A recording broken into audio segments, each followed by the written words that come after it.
नमस्कार, आप देख रहे हैं भारत एक्सप्रेस और मैं हूं आपके साथ आंचल मित्तल। असदुद्दीन ओवैसी ने पाकिस्तान की बखिया उधेड़ दी है।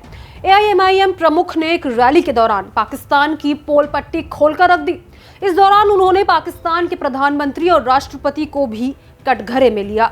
एआईएमआईएम प्रमुख असदुद्दीन ओवैसी ने शनिवार को सोलापुर में आयोजित एक कार्यक्रम के दौरान पाकिस्तान पर हमला बोला। उन्होंने कहा कि भारत का संविधान हर नागरिक को बराबर अवसर देता है, जबकि पाकिस्तान के संविधान में प्रधानमंत्री जैसे सर्वोच्च पद के लिए धार्मिक शर्तें तय की गई है। रैली को संबोधित करते हुए ओवैसी ने भारत और पाकिस्तान के संवैधानिक प्रावधानों की तुलना की। इस दौरान उन्होंने दोनों देशों के नागरिकों के अधिकारों को लेकर करारा हमला बोला। पाकिस्तान के संविधान को कटघरे में खड़े करते हुए ओवैसी ने कहा कि वहां के संविधान में साफ लिखा हुआ है कि केवल एक विशेष धर्म का व्यक्ति ही प्रधानमंत्री बन सकता है। इस दौरान उन्होंने भारत के संविधान की तारीफ की और कहा कि बाबा साहेब डॉक्टर भीमराव अम्बेडकर द्वारा बनाए गए संविधान में ये साफ तौर पर कहा गया है कि भारत का कोई भी नागरिक प्रधानमंत्री, मुख्यमंत्री या मेयर बन सकता है। इन पदों पर बैठने के लिए किसी धर्म विशेष का व्यक्ति होना जरूरी नहीं है। ओवैसी ने कहा कि यही भारतीय लोकतंत्र की सबसे बड़ी ताकत है। रैली को संबोधित करते हुए एआईएमआईएम प्रमुख ने कहा कि मेरा सपना है कि भविष्य में एक दिन हिजाब पहनने वाली बेटी इस देश की प्रधानमंत्री बने। इस दौरान उन्होंने कहा कि यह सपना केवल एक व्यक्ति का नहीं बल्कि उस संविधान की भावना को भी दिखाता है। हमारा संविधान सभी नागरिकों को समान अधिकार और बराबर अवसर देता है।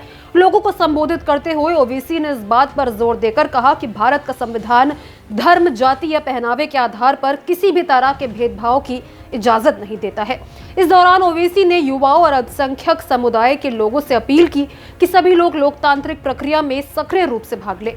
उन्होंने शिक्षा और राजनीतिक जागरूकता पर जोर देने की बात करते हुए कहा कि अगर ऐसा होता है तो तभी समाज के लोगों के बीच सकारात्मक बदलाव संभव है। ओवैसी ने कहा कि देश की विविधता उसकी असली पहचान है और उसे कमजोर नहीं बल्कि और मजबूत करने की जरूरत है।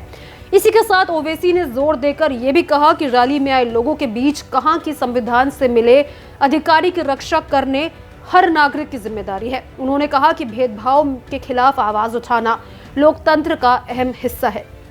ओवैसी के इस बयान के बाद बीजेपी ने प्रतिक्रिया दी है। बीजेपी के नेता और महाराष्ट्र सरकार में मंत्री नितेश राणे ने ओवैसी के बयान पर कड़ी प्रतिक्रिया दी। नितेश राणे ने कहा कि भारत एक हिंदू राष्ट्र है और यहाँ हिजाब या बुर्का पहनने वाली महिलाएं ना तो प्रधानमंत्री बनेंगी और ना ही मुंबई की मेयर। इस दौरान उन्होंने ये भी कहा कि जो लोग ऐसे पदों की इच्छा रखते हैं उन्हें इस्लामिक देशों में जाना चाहिए।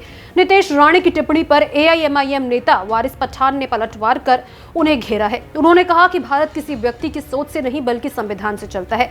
वारिस पठान ने कहा कि संविधान के अनुसार कोई भी नागरिक प्रधानमंत्री, राज्यपाल या मेयर बन सकता है। अगर आपको ये वीडियो पसंद आया तो इसको लेकर अपनी राय कमेंट बॉक्स में जरूर शेयर कीजिएगा। साथ ही इसी तरह की तमाम खबरों के लिए भारत एक्सप्रेस को जरूर सब्सक्राइब करें।